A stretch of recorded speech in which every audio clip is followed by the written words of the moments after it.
The cathedral breathed candlelight and winter hush, its vaulted arches holding the murmurs of nobility like secrets pressed between gloved fingers. Rain threaded softly against stained glass, blurring saints into trembling colors. Along the aisle, silk skirts whispered over stone, and perfume mingled with melting wax. Every gaze waited for the bride, not with warmth but with curiosity sharpened by rumor. They had heard she was unwanted, selected for convenience, offered like a treaty rather than a woman. Anticipation tasted metallic in the air, as though dignity itself were about to be quietly tested before witnesses dressed in pearl's gloves. She entered without haste, her steps measured like notes in a solemn hymn. Lace veiled her pale hair, and the ivory gown fell with quiet authority around her slender frame. No tremor betrayed her thoughts, only her eyes moved, steady and distant, as though fixed upon a horizon others could not see. Whispers followed her progress like slipping ribbons, brushing shoulders, tickling ears, feeding the room's appetite for spectacle. She neither hurried nor faltered, carrying herself with a dignity that unsettled those expecting visible humiliation to soften her beauty into submission before vows were spoken beneath watchful chandeliers of light. The Duke waited at the altar, dark coat severe against the gold glow behind him. His posture was impeccable, chin lifted, shoulders squared, expression composed into aristocratic indifference. Yet his jaw tightened when she approached, a small betrayal visible only to those who studied faces for cracks. He did not offer his arm. He did not meet her eyes.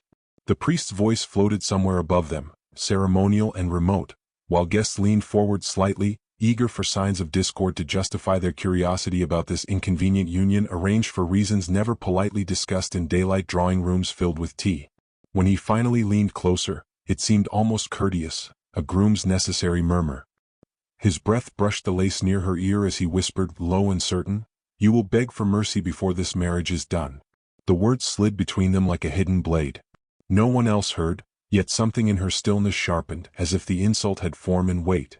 She turned her head slightly, enough that her reply reached him alone. "I have never begged for anything." Her tone was calm, almost reflective, which unsettled him more than defiance could have managed beneath sacred vows. The ceremony continued, words spoken and answered with impeccable precision. Rings exchanged hands that never trembled. Applause rose politely, then faded into restrained approval. Observers searched the bride's face for cracks of hurt or pleading, finding instead a composure that denied them entertainment. The Duke looked past her toward distant candles, as though already weary of proximity. When they turned together to walk back down the aisle, space lingered between their sleeves, noticeable as silence inside a crowded hall perfumed by roses and expectation from watching eyes lined with judgment and curiosity tonight alone under chandeliers burning steadily above heads. Outside, rain welcomed them with persistent silver threads. Footmen hurried forward holding umbrellas like shields against gossiping skies. The carriage door opened, revealing a dim interior smelling of leather and cold air. She gathered her skirts and entered without assistance. He followed, settling opposite rather than beside her. Hooves struck cobblestone, beginning the long journey toward his ancestral estate. Neither spoke. Only the wheels complained softly, marking distance between cathedral vows and whatever awaited them beyond darkened countryside fields blurred by rain-streaked windows tonight in silence broken by breathing measured slow careful restrained shared space unclaimed between newly bound. She watched droplets race across the glass, imagining paths that never met. His reflection hovered faintly beside hers, distorted by water and shadow. She wondered what history had taught him to speak cruelty so gently. He studied his gloves, removing them finger by finger with deliberate patience. The silence was not empty but crowded with unsaid explanations, each waiting politely for permission that would not come. Lightning flickered briefly, illuminating their faces in pale honesty before darkness reclaimed discretion again outside the rattling carriage carrying them toward obligation without tenderness or promise beyond vows spoken earlier beneath painted saints watching. The estate emerged from mist like a patient shadow. Tall windows glimmered faintly, suggesting wakefulness despite the late hour. Servants lined the steps, faces arranged into respectful neutrality. She descended first, boots touching gravel that crunched beneath expectation. He offered his arm now, but only as etiquette required. Inside, warmth greeted them with firelight and polished wood reflecting amber tones. Portraits watched from walls, ancestors preserved in oil and judgment. The house smelled of cedar, ash, and old authority welcoming its new mistress without celebration tonight under quiet observing eyes everywhere she turned slowly taking measure of unfamiliar dominion offered. A housekeeper approached, bowing with rehearsed grace. She spoke of prepared rooms, warmed linens, and refreshments awaiting upstairs. The Duchess listened carefully, committing directions to memory. The Duke dismissed the staff with quiet authority, requesting privacy for the evening. Candles accompanied them along corridors lined with carpets that hushed footsteps. She noticed doors passed without explanation, each holding unknown histories. At the staircase landing, he paused briefly, gesturing toward a hallway bathed in softer light. Something there felt occupied, subtly alive with recent attention, unlike the rest of the slumbering house tonight around them, waiting quietly for revelation soon coming. She followed his gesture with composed curiosity. At the corridor's end, a door stood slightly ajar, candlelight breathing through the narrow opening. Inside, she glimpsed fresh flowers arranged beside a lit hearth, their petals unwilted by travel. A silk shawl rested carelessly over a chair, and a teacup waited upon a small table, still half full. This was no unused chamber prepared for her arrival. It breathed recent presence, intimate and undeniable. She turned toward her husband, meeting his guarded expression without accusation. Understanding settled quietly between them, heavier than insult at the altar. Somewhere within, dignity straightened like steel. Morning arrived quietly, filtering through tall windows and diluted bands of silver that touched the edges of unfamiliar furniture. The Duchess woke before the household stirred, her thoughts returning immediately to the candlelit chamber glimpsed the night before. Memory did not exaggerate what she had seen, it sharpened it. She dressed without summoning assistance, fastening buttons with steady fingers. The mirror reflected a face composed beyond comfort, as though calm had become armor worn too long. Somewhere beyond her door, distant footsteps suggested servants resuming routines unaffected by revelations that had altered the atmosphere for her alone since midnight. She ventured into the corridor with measured steps, absorbing details previously obscured by fatigue and candlelight. Morning revealed polished banisters, intricate molding, and carpets woven with ancestral patterns. The house did not feel hostile, it felt watchful. Portraits regarded her with expressions painted decades earlier, yet their eyes seemed newly inquisitive. She followed the same path toward the occupied chamber, noting how sunlight now rested boldly across its threshold. The door stood closed, betraying nothing. She did not touch the handle. Instead, she memorized its quiet defiance before continuing toward the breakfast room, guided by faint aromas of tea and toasted bread. The Duke was already seated when she entered, dressed impeccably as though for an audience rather than a private meal. Sunlight illuminated one side of his face, leaving the other in thoughtful shadow. A newspaper rested beside untouched porcelain. He rose politely, inclining his head without warmth. She returned the gesture, seating herself opposite him. The table between them appeared longer than necessary, crowded with silver dishes and space unoccupied by conversation. Servants moved discreetly, pouring tea with reverent silence. No mention was made of the night, yet its presence sat with them heavier than the silverware catching morning light. "You slept well?" he asked, tone measured and distant. "Perfectly," she replied, matching his restraint with unnerving ease.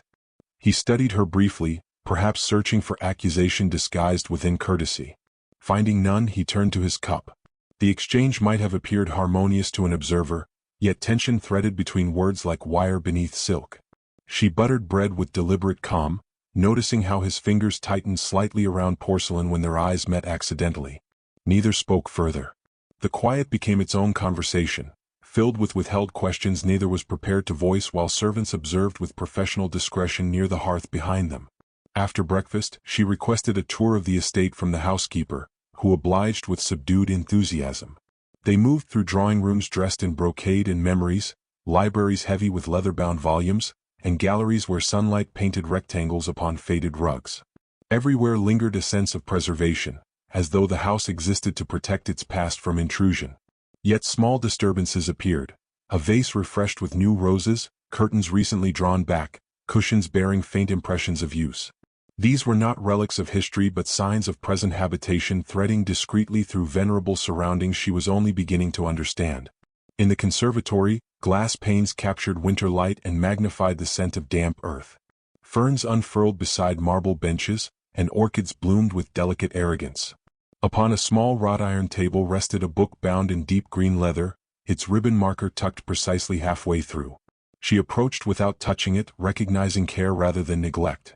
The housekeeper noticed her attention and hesitated before explaining. His Grace spends time here in the evenings, Your Grace. The clarification arrived too quickly, suggesting rehearsed protection of a truth hovering just beyond polite acknowledgement in the fragile air. That afternoon, a parcel arrived addressed in elegant script to the Duchess. The paper was thick, sealed with dark wax impressed by an unfamiliar crest. She accepted it with composed curiosity and dismissed the maid before breaking the seal alone. Inside lay a slim volume of poetry she had loved in girlhood, rare and difficult to obtain. No note accompanied it. She traced the embossed title with gentle recognition, unsettled by the intimacy of the selection. Someone in this house knew her past preferences with disquieting accuracy, knowledge not shared during brief, formal courtship months earlier. The following evening another gift appeared, delicate porcelain teacups painted with forget-me-nots. The night after, a shawl of soft wool in her favored shade of blue. Each item arrived silently, precisely chosen, absent explanation. Servants claimed ignorance with convincing humility. She placed the objects carefully upon a small writing desk, arranging them like clues awaiting interpretation. Rather than comfort, the gifts stirred unease, suggesting observation conducted with patience and privacy.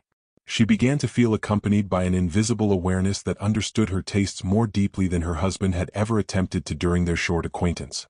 At dinner on the third night, guests from neighboring estates arrived unannounced, eager to inspect the new Duchess under the guise of courtesy.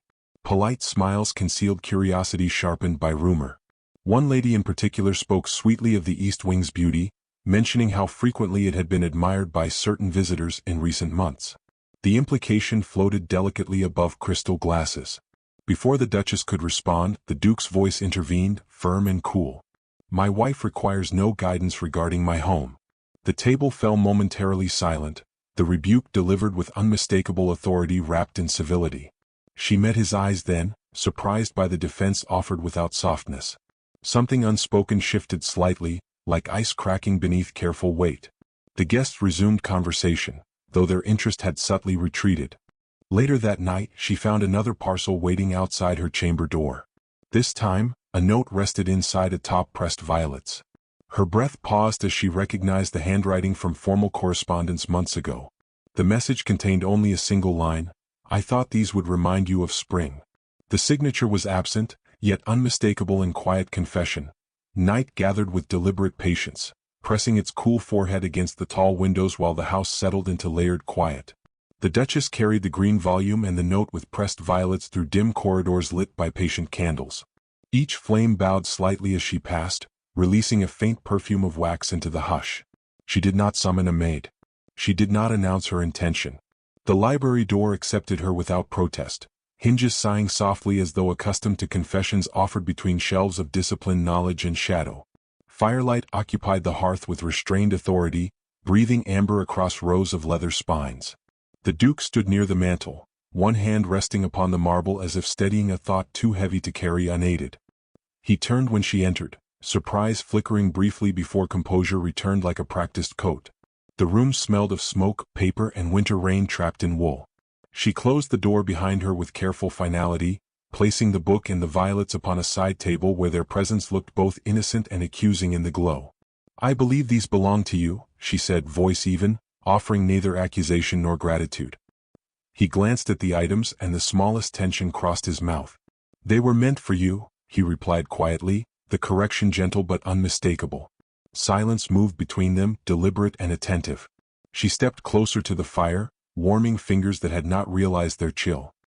He remained where he was, as though distance were a courtesy he feared to abandon. The clock upon the shelf ticked with scholarly patience, counting seconds neither wished to waste nor dared to claim. She lifted the book, opening to the ribboned page, and read a line aloud that spoke of endurance mistaken for indifference. "You know my tastes with unnerving precision," she continued, meeting his eyes. "It suggests an interest never displayed in daylight." He exhaled slowly, gaze lowering to the carpet's woven patterns. "Daylight requires performances," he answered. "Night permits honesty, though often too late to be useful." She studied him with thoughtful restraint, noticing how fatigue softened the severity she had first encountered at the altar. "Then let us speak honestly now," she said. "Why did you warn me I would beg for mercy?" The question entered the room like cold air. He did not answer at once. Instead, he crossed to the window and regarded the darkness beyond, where rain traced indistinct paths down glass. Because I believed you deserved to escape me, he said finally. Cruelty, I thought, would make departure easier than kindness ever could. Her brows lifted slightly, surprise quiet but genuine. You mistake me if you believe unkindness inspires retreat, she replied. It invites endurance. He turned back, eyes shadowed by thought. I did not want a wife bound to my reputation, he confessed. There are histories in this house that cling to anyone who lingers too long. She considered the occupied chamber, the fresh flowers, the shawl upon the chair. Histories or rumors carefully maintained? She asked, tone measured. A faint, rueful smile touched his lips. Both, perhaps. The East Wing has served as a convenient fiction for years. Staff repeat it without understanding its origin. Guests embellish it with enthusiasm. It keeps inquiries away from matters better forgotten. She absorbed this quietly, feeling the architecture of misunderstanding rearrange itself within her thoughts. There is no mistress, she said, not as a question but as a conclusion. No, he answered, the word simple and unadorned. There has not been one in a very long time. The fire shifted, sending sparks upward like startled thoughts. She felt the first loosening of a tension she had carried since the cathedral. Then why the gifts? She asked softly. Because I watched you, he admitted. I listened when you spoke of books you loved. I remembered the color you favored. I learned you without the courage to meet you openly. She held his gaze, recognizing vulnerability he had hidden behind etiquette. You could have spoken to me at breakfast, she said. You could have walked beside me in daylight. I feared that if I allowed myself that privilege, he replied, voice low, I would begin to want what I had no right to ask. Understanding moved between them, quiet and profound. She realized his distance had not been indifference but restraint born from misjudged protection. You assume I would have resented kindness, she murmured. I assumed you deserved freedom, he said. And I did not know how to offer it without appearing monstrous. She stepped nearer, the space between them narrowing not with heat but with clarity. You are not monstrous, she said. You are misguided. A breath of reluctant amusement escaped him. That is a kinder verdict than I expected. They stood within the same circle of firelight now, shadows mingling on the carpet. The room seemed smaller, more intimate, as though the shelves leaned inward to hear better. You are the first person in this house, he said quietly, who has never asked anything of me. She felt the truth of it settle gently upon her shoulders. I asked only for honesty, she replied. And I am only now learning how to give it, he answered. The clock continued its patient counting. Outside, rain softened into a faint whisper. She realized the night had shifted from confrontation to confession without either of them noticing the exact moment. Something fragile and unfamiliar hovered between them, not yet trust but no longer guarded distance. At last, she lifted the violets and placed them upon the mantel beside the fire. Spring will come, she said softly. He watched her with an expression no longer guarded. I hope, he replied, that when it does, you will still be here to see it. She did not answer immediately. Instead, she met his eyes with calm consideration, aware that the question beneath his words carried more weight than the season. The announcement of the winter ball traveled through the estate like a spark finding dry tinder. Servants polished silver with renewed vigor, maids aired gowns from cedar chests, and footmen rehearsed the choreography of doors and trays as though preparing for a royal inspection. Invitations had been dispatched weeks earlier, yet the Duchess sensed that this gathering had acquired new purpose. It would not merely display hospitality, it would display her. Society, ever eager for spectacle, would come prepared to measure the distance between rumor and reality with ruthless delight. She stood before her mirror while twilight settled outside the tall windows, allowing her maid to fasten the final hooks of a gown chosen with deliberate care. The fabric was deep ivory-edged in charcoal embroidery, elegant without ostentation, dignified without apology. Her hair was arranged with restrained sophistication, pearls resting lightly against her throat. She studied her reflection not for vanity but for assurance. The woman gazing back at her looked neither humiliated nor uncertain. She looked prepared to be witnessed. Music drifted faintly upward from the great hall as guests began to arrive. Carriages lined the gravel drive, their lanterns flickering like curious eyes. Voices rose in greeting, laughter layered with polite curiosity. She descended the staircase slowly, her hand resting lightly on the banister carved by long-dead artisans. Each step felt like a measured declaration. She would not hide within her own house. At the foot of the stairs, the Duke stood in formal evening attire, black coat sharp against white linen, his posture composed yet alert. For a brief moment he simply looked at her. There was no calculation in his gaze now, no defensive coolness. Only quiet admiration, unguarded and unmistakable. He offered his arm without hesitation. She accepted it without comment. Together they entered the great hall. Chandeliers blazed overhead, scattering light across polished floors where nobles clustered in careful groups. Conversations faltered as attention shifted toward the entrance. Fans paused mid-motion. Glasses hovered near lips without touching them. The Duchess felt the weight of scrutiny but did not shrink beneath it. The Duke did not release her arm. Instead, he guided her forward through the parted crowd with calm intention, as though this passage had been rehearsed in his mind many times. "May I have the first dance, Your Grace?" he asked softly, his voice pitched for her ears alone. She inclined her head. "You may." The orchestra adjusted seamlessly as they stepped onto the floor. Violins lifted a measured waltz into the air, and they began to move with composed precision. His hand at her waist was steady, respectful, yet undeniably present. They turned beneath the chandeliers while the room watched in collective silence. For the first time since their wedding, their proximity felt neither forced nor formal. It felt deliberate. "You look as though you belong to this house," he murmured as they circled. "I intend to," she replied calmly. They continued in quiet rhythm, their movements drawing attention not through extravagance but through harmony. Guests who had arrived expecting tension found instead an unexpected elegance. The Duke's gaze never wandered from her face. The Duchess felt, with quiet surprise, that she was no longer being displayed as a curiosity but regarded as a partner. A ripple of movement at the edge of the floor signaled interruption. The same noblewoman who had spoken so sweetly at dinner days earlier approached with calculated grace. Her smile was polished, her eyes sharp with intention. "How lovely to see such unity," the woman remarked loudly enough for nearby listeners. "One might almost forget the lively reputation of the East Wing." The words hovered in the air like smoke. Several guests leaned closer, hungry for reaction. The Duchess felt the familiar tightening of expectation, society waiting for discomfort to entertain them. Before she could respond, the Duke slowed their steps and turned to face the gathering crowd. His voice, when he spoke, carried without strain. "My wife requires no defense," he said evenly, "but I will offer one regardless." Silence descended with startling completeness. Even the orchestra faltered into stillness. "The East Wing," he continued, "has been the subject of imaginative speculation for years. I permitted those stories to persist out of indifference. That indifference ends tonight." His hand remained firmly at the Duchess's waist. "There has been no mistress. There has only been my own reluctance to correct foolish assumptions." Murmurs rippled outward like disturbed water. He turned slightly toward his wife, his expression steady yet vulnerable. "I have given this woman little kindness and less clarity since the day we married. That fault belongs entirely to me, not to rumor, not to circumstance." The Duchess felt the room tilt subtly as attention sharpened into astonishment. "I asked for her silence," he said, voice lowering but still carrying. She answered with dignity. "I offered distance." She answered with grace.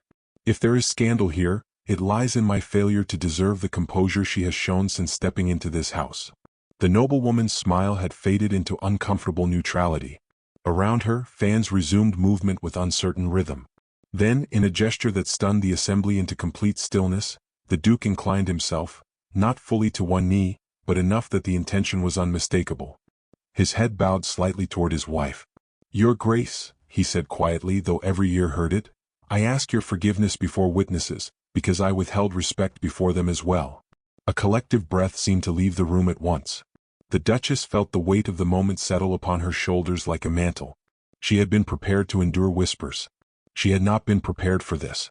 She regarded him calmly, aware that society now watched her with the same intensity they had once reserved for her humiliation. Her reply would determine not only perception but the direction of their marriage. "You owe me no spectacle," she said gently. "Only sincerity." He met her eyes, rising slowly. "Then allow me to offer that instead." The orchestra, uncertain but obedient, resumed its melody. Conversations began again in hushed fragments, yet the tone had changed. Where curiosity once lingered, respect now cautiously emerged. They resumed their dance, though the steps felt different, lighter. The Duchess sensed that something fundamental had shifted, not only in how the room perceived them but in how they stood beside each other within it. As the music carried them in measured circles, she realized the humiliation of the altar had been publicly undone, not through defiance but through acknowledgement. Society had witnessed the Duke's severity. Now they had witnessed his humility. When the dance ended, applause rose, not polite but genuine. The Duchess inclined her head in quiet acknowledgement. The Duke's hand lingered briefly at her back before falling away. He leaned closer, speaking softly. "If you must ruin me, do so by loving me." She did not answer, yet her expression softened with something neither of them had named aloud. That if you like my content, don't forget to subscribe, give this video a thumbs up, and share your thoughts in the comments. Across the hall, guests watched with altered expressions, their earlier gossip dissolving into thoughtful speculation. The narrative they had arrived expecting had been replaced by something far more compelling. And as the evening continued beneath blazing chandeliers, the Duchess understood with calm certainty that the true scandal of the night was not rumor, but the undeniable beginning of a devotion no one had anticipated.